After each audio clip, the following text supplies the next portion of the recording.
এক নদীর ধারে একটা বিশাল বড় জাম গাছ ছিল। ওখানে এক জন্মনে ছটপটে দুরন্ত বান্দর থাকত। সে সেই গাছের জাম খেত আর সন্ধ্যেবেলায় ওই গাছের ডালে বসে নদীর দিকে তাকিয়ে থাকত। ওই নদীতে এক কুমিরও তার পরিবারের সাথে থাকত। কুমিরের বয়স হয়ে গেছিল আর সে দুর্বল হয়ে পড়েছিল। একদিন বাঁদর সেই কুমিরকে সেই ডাঙ্গায় দেখতে পেল। কুমিরকে খুব দুর্বল ও অসুস্থ দেখাচ্ছিল।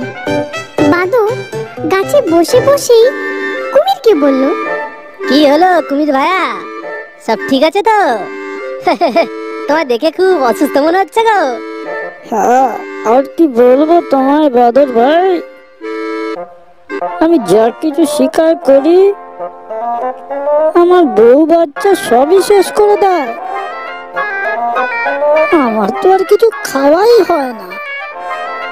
তাই নাকি? এই দেখো কত সুন্দর রসালো জাম, তুমি কি খাবে? বাঁদর জিজ্ঞেস করলো। কুমির একটু ভাবলো আর বলল, হ্যাঁ ভাই, কত বড় আর রসাদার লাগছে আঙুরগুলো। এখন তুমি কিছু ফল নিচে ফেলো, তাহলে একটু খেয়েই দেখতাম। বাঁদর কিছু জাম নিয়ে ছুঁড়ে কুমিরকে দিল। জাম খেয়ে কুমির তো বেশ খুশি হলো।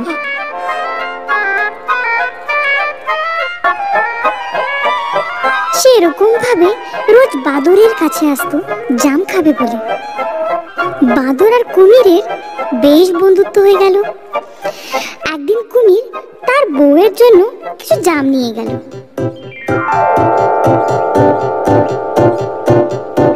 তার বউ জাম খেলো আর বলল, বাহ, কি মিষ্টি জাম! আমার বন্ধু আমায় দিয়েছে, রোজই তো আমায় দেয়। কুমির গর্বের সাথে বলল, কোন বন্ধু?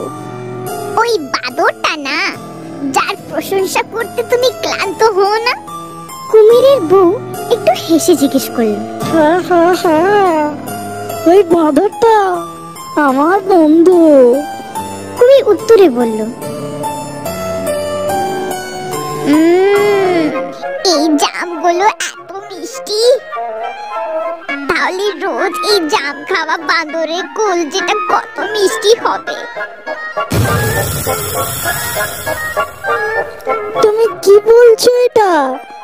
কুমির বউয়ের কথা আন্দাজ করে বলল, আমি এই বাঁদরের কলজেটা খাবো।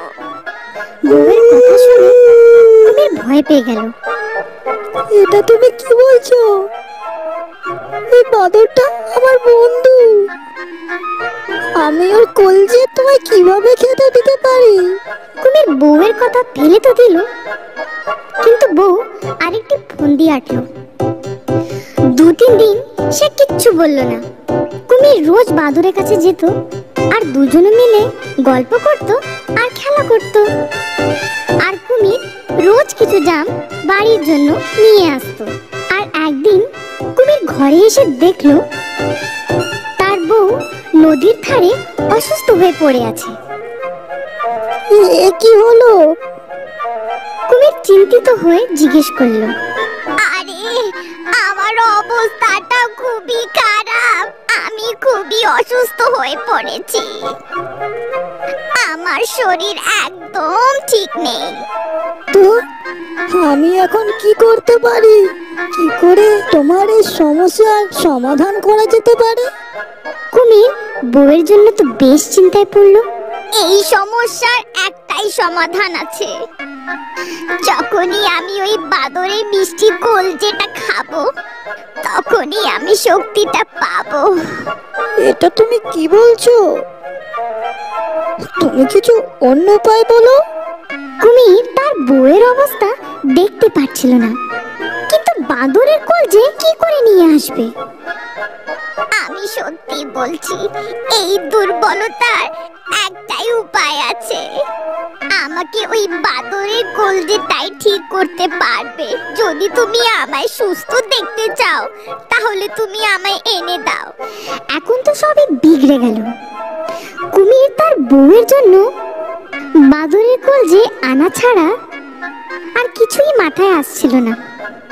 ও তার বউয়ের কথা শুনলো আর সে জাম গাছের দিকে গেল।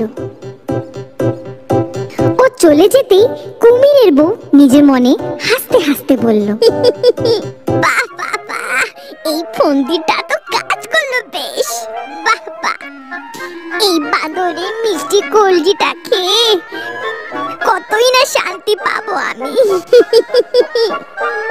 বাদরের কাছে গিয়ে কুমির বলল, ও বাঁদর বন্ধু, ওই জামগুলো আমার বউয়ের খুব ভালো লেগেছে যে এখনো তোমার সাথে দেখা করতে চায়। বাদর একটু ভাবলো, কিন্তু তারপর ও কুমিরের কথা মেনে নিল। আর বাদর কুমিরের পিঠে চড়ে বেরিয়ে পড়ল। কুমির মনে মনে খুব দুঃখ পাচ্ছিল, কিন্তু সে বাঁদরকে পালাবার কোনো সুযোগ দিল না।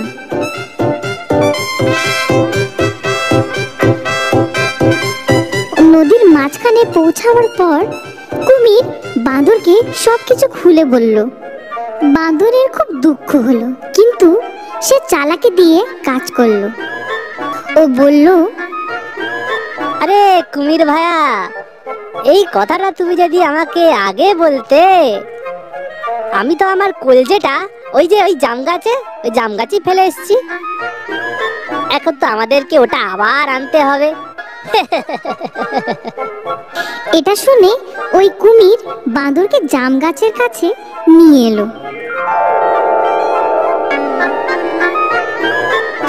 আর বাঁদর গাছে উঠে গিয়ে একটা কথা বলল, বন্ধুত্ব করো তো এরকমই করো, সব সমস্যার সমাধান একসাথে করো। বিপদে যে ছেড়ে দেয় হাত, দরকার নেই এমন বন্ধুত্বের সাথ।